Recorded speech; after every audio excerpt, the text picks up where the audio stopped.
वर्ग 10 विषय हिंदी। क्षितिज में देव कवि का जो है शीर्षक सवैया और कवित्व के अंतर्गत तीनों पदों को पढ़ा दिए हैं और इससे संबंधित पाठ्य पुस्तक में जो प्रश्न है उसका उत्तर समझा रहे हैं। गौर से सुनो, जहां दिक्कत है पुनः समझाएंगे। तो पहला प्रश्न है, कवि ने श्री ब्रजदूल्हा किसके लिए प्रयुक्त किया है और उन्हें संसार रूपी मंदिर का दीपक क्यों कहा गया है? तो कवि ने ब्रजदूल्हा भगवान श्री कृष्ण के लिए प्रयुक्त किया है और उन्हें संसार रूपी मंदिर का दीपक इसलिए कहा गया है कि पूरे संसार के जीव जंतु पर, पूरे वातावरण पर उनका नियंत्रण है।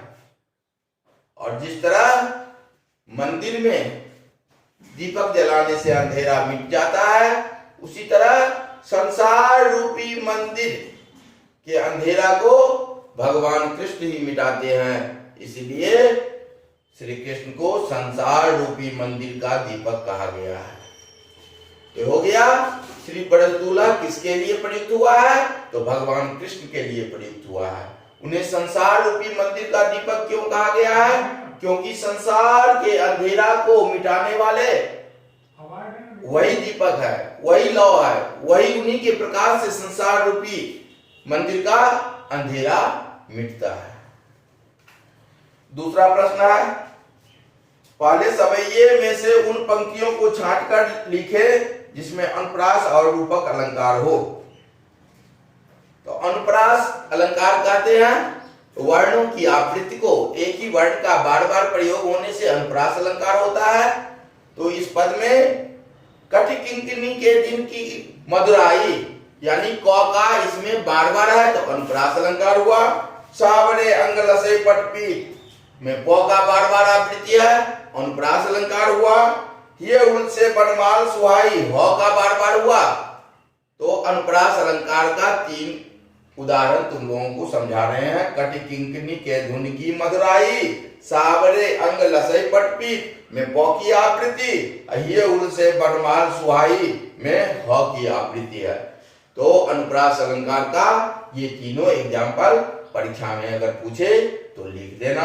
अब रूपक अलंकार का देखो, हंसी मुख चंद जुन्हाई, मुख चंद्र, मुख रूपी चंद्रमा।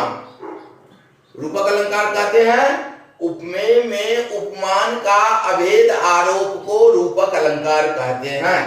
तो यहां पर हंसी मुख चंद जुन्हाई, मुख चंद, मुख में चंद्रमा का आरोप कर दिया गया है, इसीलिए यह पंक्ति रूपक अलंकार का उदाहरण हो गया। जय जग मंदिर दीपक सुंदर,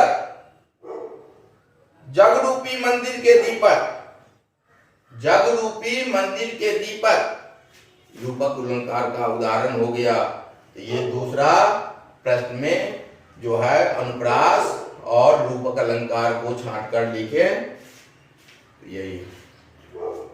उसके बाद तीसरा प्रश्न है, निम्नलिखित पंक्तियों का काव्य सौंदर्य स्पष्ट करे। पायल नुपुर मंजू बजे कटि किंकिनी के दिन की मधुराई, असावरे अंग लसे पटपीति ये उल से बनमाल सुहाई। भाव सौंदर्य जो है इसमें पायल में नुपुर और कटि में किंकिनी करघनी नाम का गहना धारण किए हुए हैं भगवान कृष्ण, जिससे मधुर ध्वनि गुंजायमान हो रहा है। असावरे अंग लसई पटपी, श्यामल शरीर पर पीले वस्त्र सुशोभित हो रहे हैं। और ये उल से बनमाल सुहाई, और गर्दन में, हृदय में जंगली फूलों की माला धारण किए हुए हैं, वह सुशोभित है, जो उसके सौंदर्य में 4 चांद लगा रही है। ये हो गया भाव सौंदर्य, शिल्प सौंदर्य। इसमें कटि किंकिनी पटपीत ये उल से अनुप्रास अलंकार का उदाहरण हो गया। नुपुर और करघनी की ध्वनि नाद सौंदर्य हो गया। और यह पद सवैया छंद में है और इसकी भाषा जो है ब्रज भाषा है कि मिठास, ब्रज भाषा की मिठास इसमें विद्यमान है। तीसरा प्रश्न हो गया। चौथा प्रश्न है, दूसरे कवित्व के आधार पर स्पष्ट करें कि ऋतुराज बसंत के बाल रूप का वर्णन परंपरागत बसंत वर्णन से किस प्रकार भिन्न है। तो कवि देव ने दूसरे पद में बसंत को नन्ना मुन्ना बच्चा के रूप में प्रयुक्त किया है। इससे पहले बसंत को उद्दीपन के रूप में प्रयुक्त किया जाता था। काम भावना को बढ़ाने के सेंस में जो है इसकी प्रयोग होती थी। बसंत ऋतु का वर्णन अच्छे मौसम के रूप में, उद्दीपन के रूप में, काम को जगाने के रूप में इसका वर्णन होता था। देव ही प्रथम कवि ऐसे हैं जो बसंत को बच्चा के रूप में वर्णन किए हैं। इस बसंत का जो है बच्चा का पेड़ों की डाली जो है वह झूला है, नव पल्लव जो है वह उसमें बिछौना है, और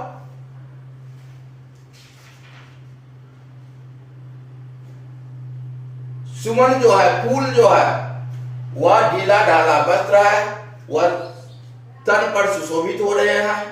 पवन उस झूला को झुला रहे हैं।